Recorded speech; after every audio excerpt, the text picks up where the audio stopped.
Morning everyone, welcome to GRS technical. तो कैसे हो आप सब। आज के इस वीडियो में हम कवर अप करने वाले हैं बायोलॉजी क्लास 12 चैप्टर नंबर 13, जो कि है हमारा ऑर्गेनिजम्स एंड पॉपुलेशन। ये chapter one of the most easiest and important chapter है according to your NEET and board examination. So please आज के इस वीडियो को आप सभी लास्ट तक देखिएगा। वीडियो हेल्पफुल होती हो तो इस वीडियो को लाइक शेयर सब्सक्राइब जरूर करिएगा। सो चलिए बिना समय गंवाए इस वीडियो को हम स्टार्ट करते हैं। तो सबसे पहला पॉइंट आता है हमारा इकोलॉजी। अब ये इकोलॉजी क्या होता है? तो ecology is a subject which studies the interaction among organisms and between the organisms and it's physical abiotic environment. आप सभी लोगों को पता होगा बायोटिक एंड एबायोटिक के बारे में, इसका जो डिफरेंस बिटवीन है, क्योंकि एग्जामिनेशन में आपसे 2 नंबर या 1 नंबर में पूछा जाता है तो आपको लिखना पड़ेगा। अब आपसे एग्जाम में पूछ लिया जाएगा इकोलॉजी क्या होता है, तो आपको यही डेफिनेशन लिखना होगा। मैंने ये स्पेशली नोट्स आप सभी लोगों के लिए प्रिपेयर करे हैं ताकि आपका जो भी डाउट्स है वो बिल्कुल सही से क्लियर हो जाए। नेक्स्ट पॉइंट है हमारा ecology is basically concern with in 4 levels of biological organism. Ecology किस तरीके से हम मानते हैं, 4 लेवल होता है इकोलॉजी का।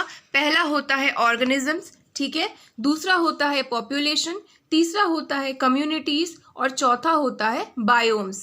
ठीक है, पहला होता है ऑर्गेनिजम्स, दूसरा पॉपुलेशन, तीसरा कम्युनिटीज और चौथा बायोम्स होता है।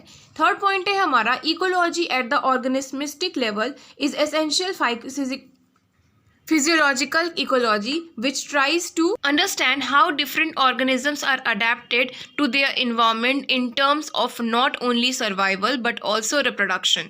ठीक है, तो जो इकोलॉजी होता है वो केवल सर्वाइवल के लिए ही नहीं होता है, रिप्रोडक्शन के लिए भी होता है। अगर कोई स्पीसीज जो है वो रह रहा है, वो अडेप्ट कर रहा है, इन्वायरमेंट में मौजूद है लेकिन वो रिप्रोड्यूस नहीं कर रहा है, तो क्या उसका जो ऑफस्प्रिंग है, उसका जो जनरेशन है वो हो पाएगा? नहीं हो पाएगा। सो इसीलिए reproduction is also one of the most important factor.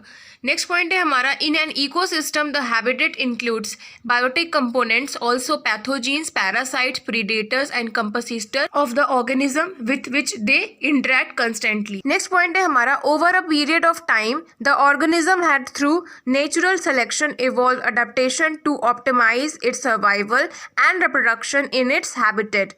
ठीक है, फिर आता है हमारा नीच। नीच क्या होता है?